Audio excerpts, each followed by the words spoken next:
Hello and welcome to Sonnetcast, William Shakespeare's sonnets recited, revealed and relived.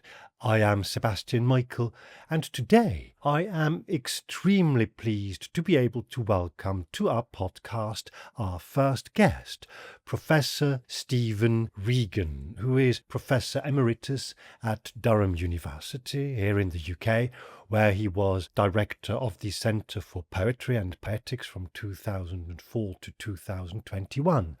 He is the author of Irish Writing, an anthology of Irish literature in English, 1789 to 1939, published by Oxford University Press, and he has also recently edited the Penguin Book of Elegy together with Andrew Motion, and he is editing 3 volumes of the forthcoming Oxford History of Poetry in English.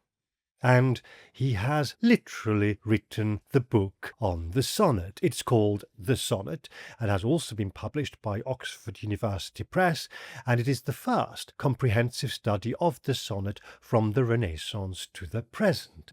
Which is, of course, why I have invited him, and I am extremely glad that he has accepted the invitation to join us here on Sonnetcast to talk about the sonnet in general as a poetic form. Welcome, Stephen. Thank you very much for joining us. Thank you so much, Sebastian. I'm really pleased to be your guest. Thank you. Tell me then, and our listeners, Stephen, what quite principally is a sonnet? I've been talking about Shakespeare's sonnets now for about 40 weeks or so, and in the introduction I very briefly touch on the sonnet, but I never explain what a sonnet properly is. What is a sonnet? What characterizes the form? And also maybe a little bit, what are its variants? In other words, when is a sonnet not a sonnet? And when, conversely, is a sonnet really a sonnet? Well, perhaps the best definition I could offer is to say that the sonnet is a brief lyrical poem of 14 lines. That's a simple explanation, but there's a longer, more complicated explanation. I like to go to Rabbie Burns, to his sonnet upon sonnets, which ends with an observation that 14 good measured verses make a sonnet. And I like the good measured verses because it suggests to us that a sonnet is not a poem consisting of any 14 lines, that it's 14 lines well deployed. And by good measured, Burns means metrically consistent or metrically appropriate. So 14 lines that are well chosen, well deployed. And that leads us into another feature that I think we would tend to associate with the sonnet or expect from the sonnet, and that is a division of the 14 lines into 8 and 6, into an octave and a sestet. So my understanding, just to complicate the definition a little more, is that a sonnet is a lyrical musical poem of 14 lines, but one with internal dynamics and tensions. And I think part of the appeal of the sonnet for writers and readers, and we can talk a bit about this later, is the mechanism, the dynamics, as I've said. So pitching 8 lines against 6 gives us a certain sense of proportion, and what you do with those 14 lines, I think, is the great appeal of the sonnet. We might say as well 14 lines that are rhymed in a particular way. Traditionally, of course, the sonnet has developed in multiple ways, and again, we can talk about this further, but traditionally we would think of 14 rhymed lines, and the deployment of rhymes across the 14 lines leads to infinite variation, infinite possibilities. So that would be my initial go at having a definition. And I'm struck when I hear you say things like an octave and a sestet. They are effectively musical terms, and I think you just called it a musical lyrical form. And my understanding is, and you may be able to expound on this a bit, that the word sonnet itself stems from Italian sonetto, And that, I suppose, leads into the question directly then, where does the sonnet originally stem from? Is it in its origin a musical format? So I think the sonnet was musical in the sense that it came out of pre-existing stanzas, as far as I can tell. So we can be fairly confident about where the sonnet came from and when it was invented. And I choose that word carefully because, as Burns suggests, the sonnet is made. Forms like the sonnet don't drop ready-made out of the sky. Often they evolve out of other forms. What we know of the sonnet is that probably it came from the merging of two existing poetic or lyric forms, possibly peasant songs in Sicily, combined with other forms such as the canzoni, which could be of varying length. But we think that around 1230 or during the 1230s, this form called the sonnet developed. And where it developed was in the court of Emperor Frederick II of Sicily.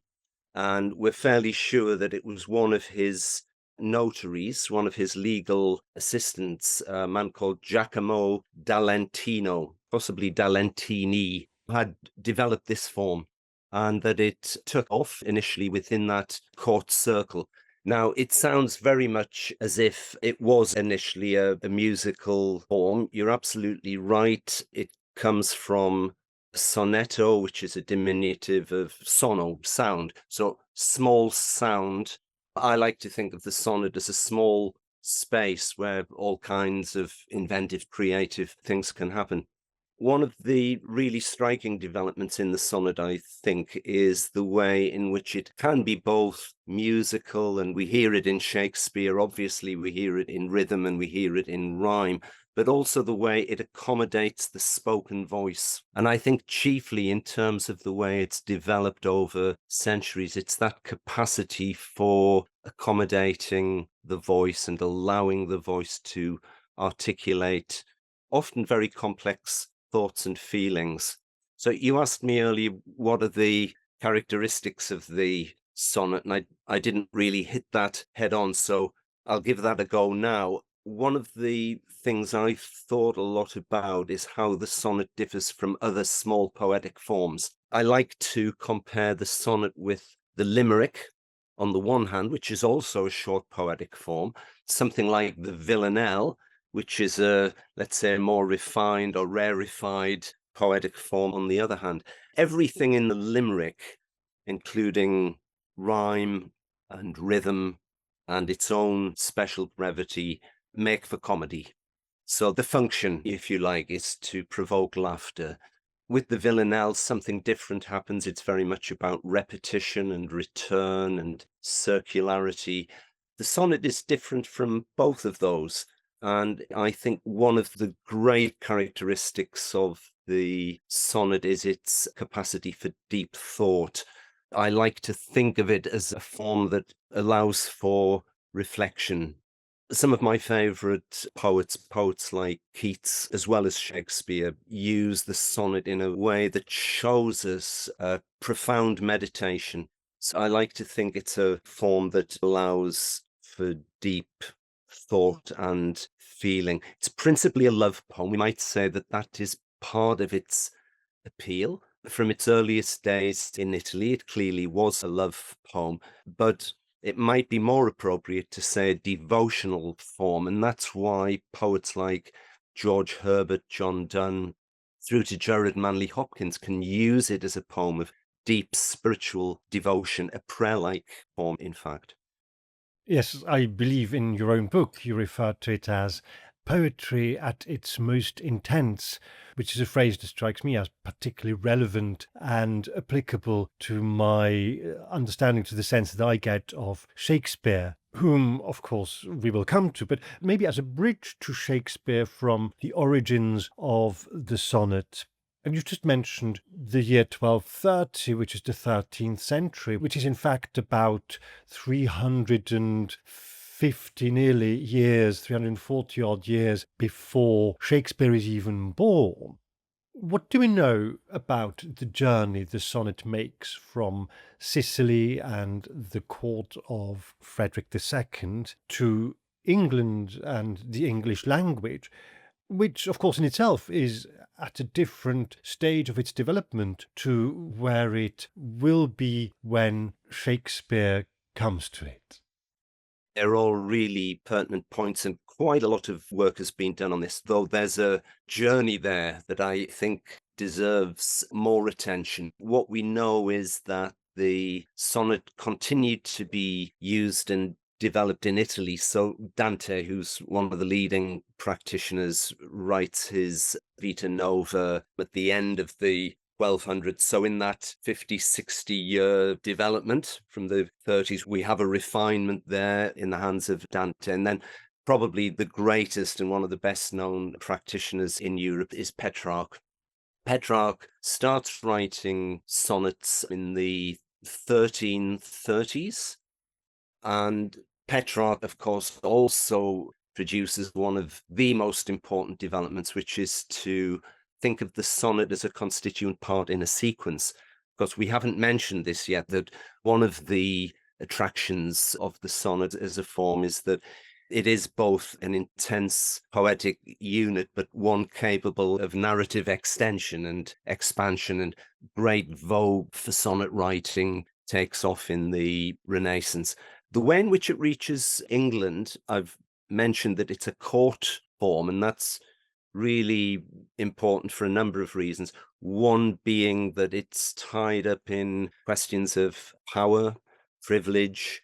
It might be that it was part of the language of court flattery used to impress important men and women. The language of love is often the language of flattery. And it just so happens that when it travels to England, it travels in the hands of ambassadors, poets who are also visitors in those privileged court circles. So if we say Sir Thomas Wyatt and Henry Howard, Earl of Surrey, those titles are important. These are educated, privileged men who speak languages other than English, who travel widely in those court circles, who know what's happening culturally and intellectually in Italy and Spain, France, Germany.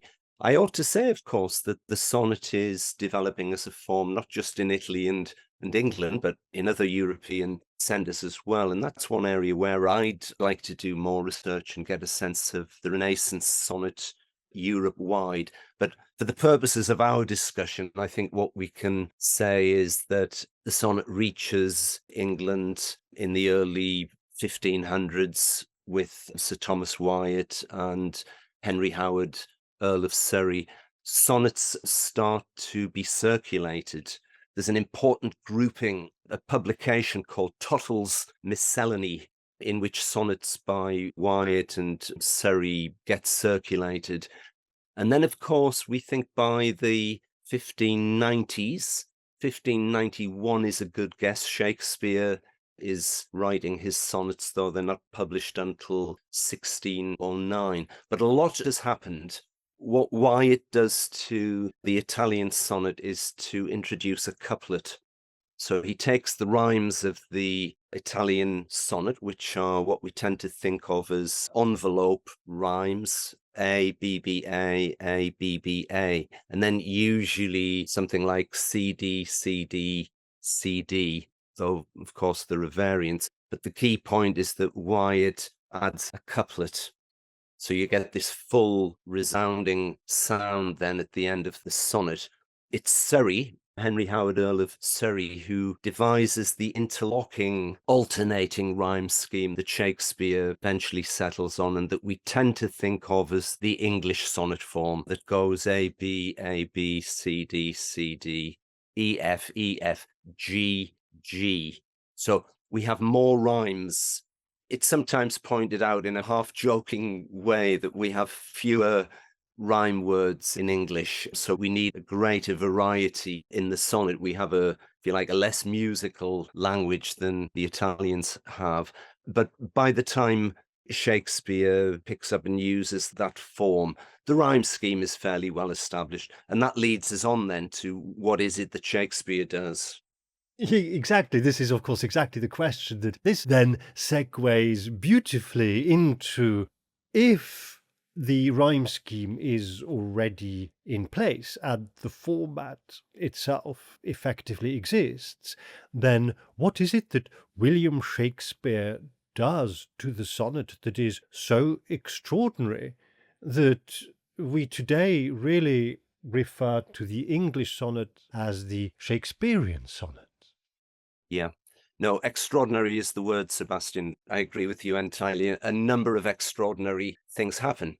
So, shortly after Wyatt and Surrey have brought the sonnet over to England, we have a number of influential sonnet sequences, and they would include Sir Philip Sidney's Astrophel and Stella and Edmund Spenser's Amoretti. Both, while they can be very colloquial, are sonnets of ideal love, of yearning for an ideal passion. What Shakespeare does, and this is extraordinary, he gives us what is, as far as I can tell, the longest sequence, the most expansive sequence, but it's not idealized Petrarchan love. It's a debased love in which the recipient, the object of devotion, is unworthy.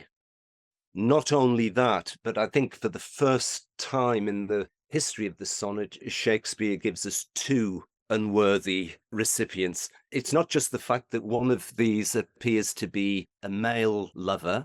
I think what's highly unusual is that we have two figures, both of whom prove unworthy. And what we then get is a sequence that records a range of feelings from obsession to self-loathing. And I think the range of often sexualized responses, but not only that, that's what's extraordinary for me. But I should say that there is a technical corollary to that, because I don't think you could have a sequence exploring that range of thought and feeling unless it was doing something new technically and creatively. So what I would say is new and different at the level of technique is intensity. It's an intensity of a kind we haven't seen before, and it happens at every level, from the single word to the line to the sentence, which can sometimes be, of course, more than one line, 3 lines, 4 lines, 5 lines, through to the entire sonnet. So I would say something happens structurally to the sonnet, and my way of putting it would be to do with rhetorical structures. And I'll try to give you an example of what I mean with reference to Sonnet 18, which is one of the best known, of course. Shall I compare thee to a summer's day? That itself is worthy of inspection. It opens with a question. It assumes an addressee. And then in the next line, thou art more lovely and more temperate. I love the relationship between different registers of language. Lovely, which is still so much in common parlance today. A lovely summer's day, we say it all the time. But temperate, what? How does that function, and how does it relate to lovely? Thou art more lovely and more temperate. And then we think an intemperate person might be someone given to rage or given to extremes, and we see the beauty of moderation in that phrase, more temperate. So already we've got intensification at the level of diction of the single word. We then get intensification at the level of imagery. Sometime too hot the eye of heaven shines. We move from comparison, shall I compare thee to a summer's day, which is simile. We move into the language of metaphor with the eye of heaven, and then into symbolism, where we have the visage of the sun. We have the, if you like, personification of a summer's day. So each time, if you like, there's a stepping up, there's a tightening. One of the things that happens with Shakespeare's language, as you know full well, is that it gives us multiple possibilities. And here I refer, to the famous work of William Empson, 7 Types of Ambiguity. Sometimes ambiguity can be careless or misleading or confusing. With Shakespeare's language, that's not the case. It's as if words hold out multiple possibilities, all of which have a creative function. The use of a word like untrimmed. Editors, editors have pondered that single word. Is it the trimming of a candle? Is it the trimming of grass? Is it the trimming of a sail, even? And I like what happens in the sonnet there, where I think we can argue it's the sonnet's form, it's the compression that leads to a choice of words that has such rich variation and possibility. So I like to think of poetry as language working under pressure. And in the sonnet, language works under pressure so beautifully well because of the compression. And good writers will never feel that compressed form, confined form is limiting. Far from it, it's liberating. Paradoxically, that's where sparks of creative genius happen. And I find that with Shakespeare's sonnets, one after another, that what is happening rhetorically with the play of voice, with diction, line. And to give you just another very, very simple example, thinking of Sonnet 18, why do we find those closing lines so memorable? So long as men have eyes and eyes can see, so long lives this, and this gives life to thee. It's partly just that simple repetition of the so long, but the closing line, it's entirely monosyllabic, isn't it? And so long lives this, and this gives life to thee. Simplicity at its most powerfully effective. And also just those moments of pause. So long lives this. And I studied the original punctuation and tried to get a sense of, is it just something modern editors have added with commas and semicolons? It's not. I mean, you read that, there's a pause, you hold it, and that sense of internal reflection in the line lives this. It's such a beautifully weighted line. So it's the handling of the dynamics, it's the handling of structure that does make those sonnets extraordinary. You're right, that's the word. Yes, I find myself very often when I go through these sonnets and when I try to explain what they mean in the translation, so to speak, if you like, I find myself very often saying that there are two, quite possibly three meanings that a word or a phrase can have. And I quite often find myself saying that I tend to believe that Shakespeare knows what he's doing and quite deliberately gives us two or three different possible meanings, because that's part of the joy of working with language under pressure. And this quite elegantly, I hope, leads us on to a next question, because you have already mentioned the two unworthy recipients on the one hand, and William Shakespeare as the rhetorician, as the poet who understands rhetoric and has an understanding of classical rhetoric and uses the vocabulary that goes with it, on the other. And one of the great questions that always comes up time and again, and that is, I suppose, fair and responsible to ask, is can we really understand William Shakespeare, the person, the poet, the lover, the human being, through these sonnets? Or there is a school of thought, of course, which says that these sonnets are not to be read biographically. They are to be read more maybe as abstract exercises in writing. So the question, I suppose, is, did Shakespeare, as Wordsworth thought, unlock his heart for us through these sonnets and make us understand with his poetry what goes on in his life with these two unworthy but clearly extremely important individuals? Or are these two individuals inventions? Is he just a great poet who makes us believe that he is talking about real life experiences and real life people? Because he writes them so really, if I may use that word, but actually they may or may not exist or have existed. It's a great line from Wordsworth in his defense of the sonnet, "Scorn not the sonnet," where, of course, he praises other sonneteers, including Milton. And it's an intriguing thought and an attractive thought that Shakespeare unlocked his heart. And I like to think he did, but I want to complicate that a little bit by saying I would look at the sonnets as structures of thought and feeling. I borrow that phrase from Raymond Williams. Structures of thought and feeling, derived, of course, from the author's life. And it's, I think, willful and misleading to dodge that and try to say there isn't some basis in the author's existence. Everything in those sonnets, I think, speaks so eloquently and so movingly at times. And the capacity of poetry to move, as we might say, is some guarantee of its truth to life. So thoughts and feelings that we would like to think Shakespeare knew well and had experienced, including those dark and difficult feelings of self-questioning and self-doubt when in disgrace with fortune, and those sonnets that often touch a nerve for many readers.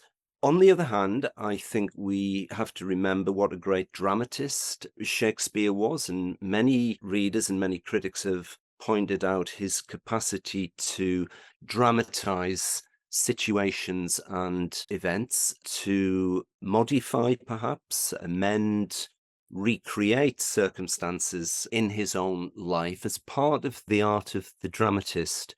Some actors who've read the sonnets, I'm thinking of Fiona Shaw here, saying on one occasion she felt that there were often small plays, miniatures, dramas in miniature. And that's not to say that, theatrical in some ostentatious or overblown way, not at all.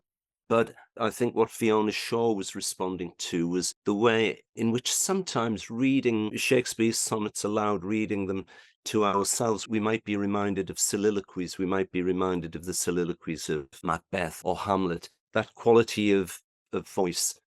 I'm digressing a little bit here, but I'm coming around to trying to say something decisive, which is to say that those structures of thought and feeling persuade us that the sonnets do draw upon experiences in the author's own life, but we should never reduce the sonnets to biography, even if we knew what the biography was in full, and we don't. So I would always want to leave that space for artistic transformation of whatever it was, whatever the frustrated desires might have been that prompted those sonnets. They are miraculous transformations, and I don't think it's doing them any disservice to say that maybe there is no coherent linear narrative. I can't look at the sonnets and get a sense of a coherent, consistent narrative, but that doesn't trouble me at all, because what I get instead, the huge reward, I think, is the sense of mystery and uncertainty. And I go back to the sonnets all the time for that. And maybe mystery and uncertainty and not knowing, and as I say, frustration is as much a part of a life as anything else. I've handled that in quite a messy way, which is partly to say it is a continuing area of intrigue. I like the Oscar Wilde essay, the famous essay, but one part of me doesn't want a solution. I don't want some great discovery. This is for whom the sonnets were written, and we can tidy everything up now. Yes, it would almost ruin things if we were to find in a trunk somewhere in a castle in Scotland the papers that contain the correspondence with the responses that were written by the young man, signed in his name, and suddenly to be revealed were not only the young man, the fair youth's identity, but also then with it, by some means or other, the identity of the dark lady. That would certainly kill off the mystery that partly makes these sonnets so intriguing. But just briefly on that point, that in some of these sonnets we get a sense that there is almost a little playlet or a scene certainly at work. I get that sense every now and then very strongly, for example, with Sonnet 34. Why didst thou promise such a beauteous day, and make me travel forth without my cloak, to let base clouds or take me in my way? And then this rant, this outrage at the young man for having clearly done something. And then in the final couplet, ah, but those tears are pearl that thy love sheds, and they are rich and ransom all ill deeds. You can see it in front of you. You can almost imagine it as a scene in a play, and maybe these are the occasions when William Shakespeare, the poetic playwright, comes to the fore very strongly. And then, of course, yes, the extraordinary range, which is one of the many, many things, they are innumerable, that attract me to these sonnets, that he is able to express so many of the most profound human emotions through his poetry in the sonnets. Very powerful, for example, this obsession, but it doesn't strike me as a selfish or navel-gazing obsession, but a pensive, a philosophical almost obsession with time passing, with the way everything is bound ultimately towards death, and this acute awareness he has of his own age in comparison, for example, to the young man's, and his own mortality. Then, on a totally different level, this wonder and also confusion to some extent at being smitten with this young man, and at the same time, possibly in the collection, they come later, but there's a great likelihood, of course, that they overlap. This desire for this lust for somebody, and that lust being paired with a sense of disgust at the same time. It is so wonderfully messy and complex and human. It couldn't possibly be more authentic. And that is, to my mind, very much of the reason that makes these sonnets so unbelievably rich. What then is the status today of these sonnets? I love these sonnets. The reason I am doing this podcast, the reason I have written a play that tries to dramatize a plausible narrative between William Shakespeare and specifically the young man, is because I just absolutely love these sonnets. But what is the status, if you like, of the sonnet in the body of work that we know of Shakespeare's? Because my feeling when I talk to people about what it is that I'm doing is that a surprisingly large number of people really don't know about the sonnets at all, it would appear. People who have not studied literature or who are not particularly, specifically, actively pursuing an interest in literature or in poetry.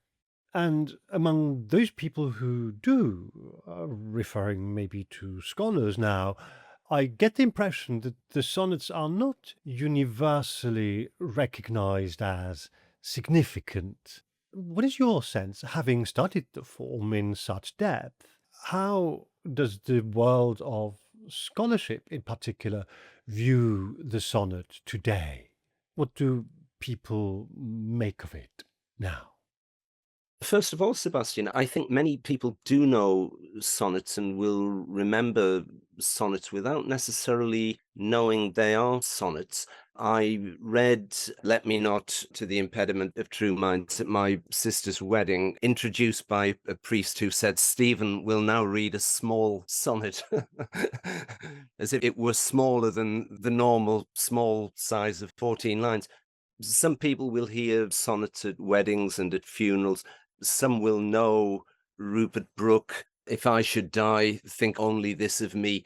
Some of the most eloquent lines of English poetry that people might remember from school or from elsewhere are often from sonnets. People might well know poems and not realize that they are sonnets. There are some brilliantly concealed sonnets, some of Wilfred Owen's war poems. Owen was one of the great writers of sonnets. I think one of the things Owen did was, having seen how it could be used patriotically by Rupert Brooke, to bring it into war, to give us poems like Anthem for Doomed Youth, Dulcet Decorum Est, which doubles the sonnet. And therefore it might be that the sonnet moves in civic public life a bit more than we're aware.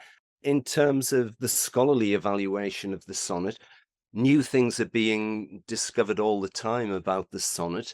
One of the things I was going to say about Shakespeare's sonnets in terms of what we might think is new and different, I think we look at them now, we can look at them in retrospect. What I tried to do in my book was to look at how the sonnet comes into the hands of, say, Milton.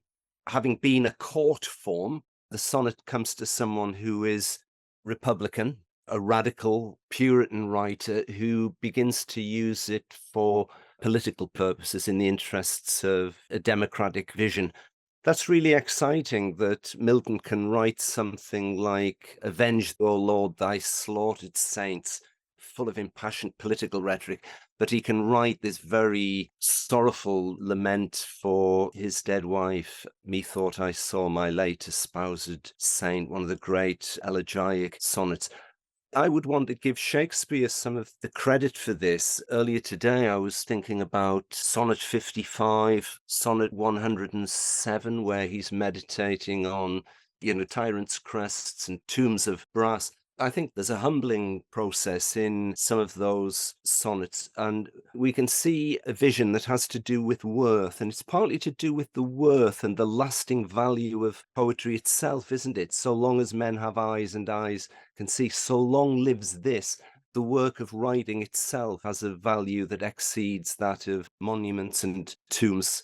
And from there, there's a line through to Shelley's Ozymandias, again, a poem we often forget is a sonnet to those songs of liberty in the hands of Shelley and Wordsworth through to our own time. So that process of democratization, I think, in a way, has kept the sonnet alive. What I would say in a very positive, optimistic way, if we look at the course of poetic development in English, across America, Ireland, as well as Great Britain, all those great poets, Auden, Robert Frost in America, Edna St. Vincent Millay, a great prolific writer of sonnets, Geoffrey Hill, moving to nearer contemporary times, Seamus Heaney, Paul Muldoon. I'm just reading sonnets at the moment by African-American writers like Terence Hayes, writing a book of American sonnets, or the Louisiana poet I've been reading recently, Jericho Brown. Very, very recent writing and tapping the sonnet. The poem called The Tradition, which is the title of a book by Jericho Brown, is thinking of the whole tradition of poetry, but of planting and growing. But he's also thinking of American citizens cut down, people whose lives are prematurely ended. So the sonnet has great vitality at the moment. The amazing thing is that it's carried on being used so widely in ways that other forms like the villanelle, for instance, are not. Of all of those older established poetic forms, the sonnet is the one with most resilience, most staying power, if you like. So my sense of where it's at, how it's regarded, certainly very, very highly regarded among writers and readers of poetry as well, I would say.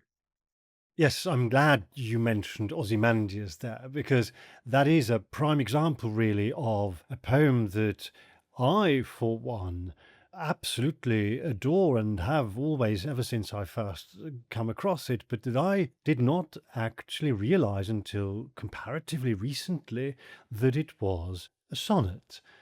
But the sonnet as a form seems to thrive then into the 20th and 21st century and has a future there and beyond, would you say? Definitely. And it does have something to do with how it lends itself to such a range of subject matters. So I mentioned Milton, "Methought I saw my late espoused saint." There is something in the brevity of the sonnet that makes it an ideal form for lament and for grieving. One of the poets who has used the sonnet form, but has, if you like, chosen a variant form is Tony Harrison from Leeds, but living in the northeast of England. He writes a 16-line sonnet, as did George Meredith, Victorian poet who wrote a sequence titled Modern Love. Now, to go back to your question, when is a sonnet not a sonnet? Quite a few people might say, well, if it has 16 lines, how can it be a sonnet? The argument is that if it's written with the originating 14-line form in mind, varying from that with a sense of how the sonnet works, then we can still call it a sonnet. And to give you a sense of what I mean, in the conventional sonnet, the 8 6-line division creates a certain tension or dynamic. Tony Harrison would say he needs just a little bit extra sometimes, and it might be that he wants to give us 8 and 6 plus a couplet to give it a further power, or rather than dividing the octave into 2 quatrains and then the sestet into a quatrain and a couplet, which is how some of Shakespeare's sonnets appear to work structurally with that further subdivision. He might do something like 4 times 4. He might work with 4 quatrains, giving us 16 lines, and then attempt to build those into sequences. He writes sonnets of an elegiac kind, often sonnets for his parents. Seamus Heaney's great Clearances sequence written for his mother, I think, is one of the great sonnet sequences of the later 20th century, and showing how the sonnet can be a form of mourning. And we might say it does go back to Shakespeare, thinking of, that time of year thou mayst in me behold, which in a way is a kind of self-elegy, isn't it? It's a mourning of his own mortality, but that capacity for grieving is there in the sonnet at a very early stage. Then the sonnet is the perfect form for impressions, memories, particularly in travel. And one of Wordsworth's great achievements, he's not often given credit for, is to write a kind of travelogue, sequences that have to do with places he's visited. Some people might remember his sonnet composed upon Westminster Bridge, written on his way to France, apparently. It's not sure whether he wrote it on the top of a stagecoach or whether he visited France and then came back and wrote the sonnet. But the idea of the sonnet as a portable form appeals to writers in moments of travel, gathering impressions and memories, whether of a landscape or could be an urban scene. So it has a topographical history as well, many, many nature sonnets. It's a form that's been carried into war, as I suggested with Wilfred Owen. It's a form of prayer with Hopkins and Herbert, as we've said before. So that multiple subject matter that it's capable of dealing with accounts for part of its continuing success, I think, as a poetic form.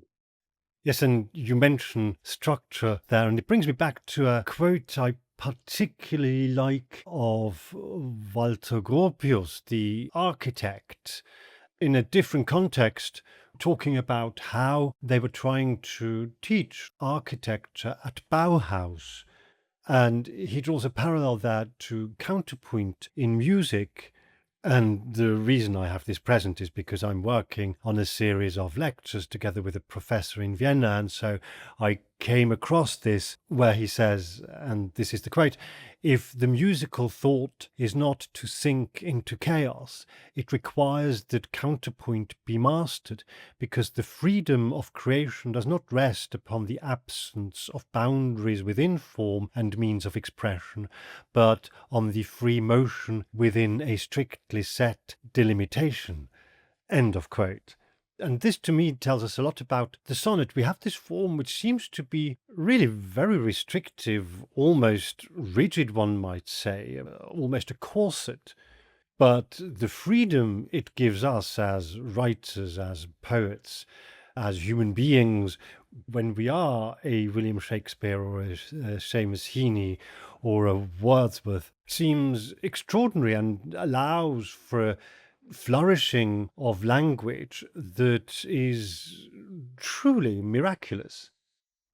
Yeah, I think of Wordsworth's sonnet, "Nuns fret not in their convent cells," which leads him to dwell upon the freedom that the sonnet allows. And he gives examples of that freedom within constraint. And of course, Robert Frost, who is a great writer of sonnets, I think the great American sonnet writer of the 20th century, someone Seamus Heaney learns from, by the way. Heaney calls him a master of the sonnet, saying he couldn't understand why poets wanted to write in this thing called free verse. He said it was like playing tennis with the net down. You might have heard this one before, but Baudelaire, of course, used architectural structure as a way of explaining why the sonnet appealed to him. But that's a great quotation. No, thank you. I'm slightly conscious of the time. I know it must be getting into the latter part of the evening in Melbourne where you are. And so perhaps as a bonus question, I'm not sure I can call this a bonus question. I wasn't going to ask you this, and you may simply not wish to answer it. On the other hand, it may be something that fascinates you.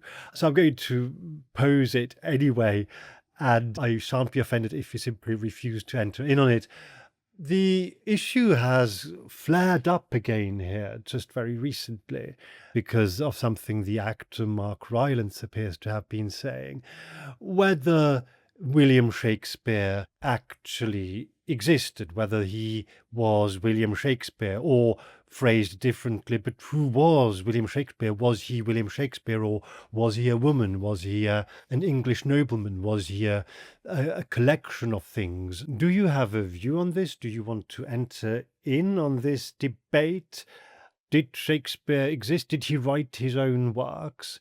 Are we making a categorical mistake if we think we know that there was a man called William Shakespeare whom we revere almost, or certainly respect very highly, and love for the language and the works and the insight into human nature he has given us?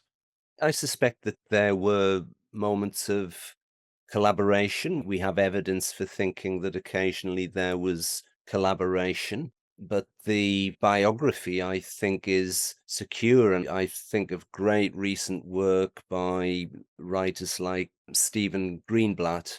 I would want to believe and hold to the idea that there is an author, Shakespeare, to whom the vast majority of what we know as the work of Shakespeare can be attributed. And I think the technology that we've used gives us an indication that there might be similarities with the work of some of his contemporaries. I'm not aware of anything that would suggest conclusively Shakespeare isn't the author of what we think of as the canon of his work. Brilliant, thank you. I think that's a very beautiful and positive and affirmative note on which to bring this special edition of Sonnetcast to a conclusion. Thank you very, very much, Professor Stephen Regan. The book entitled The Sonnet, published by Oxford University Press, is available wherever you buy your books, and I can only wholeheartedly recommend it. And of course, I do hope that you will join me again here on Sonnetcast as we recite, reveal, and relive the sonnets of William Shakespeare.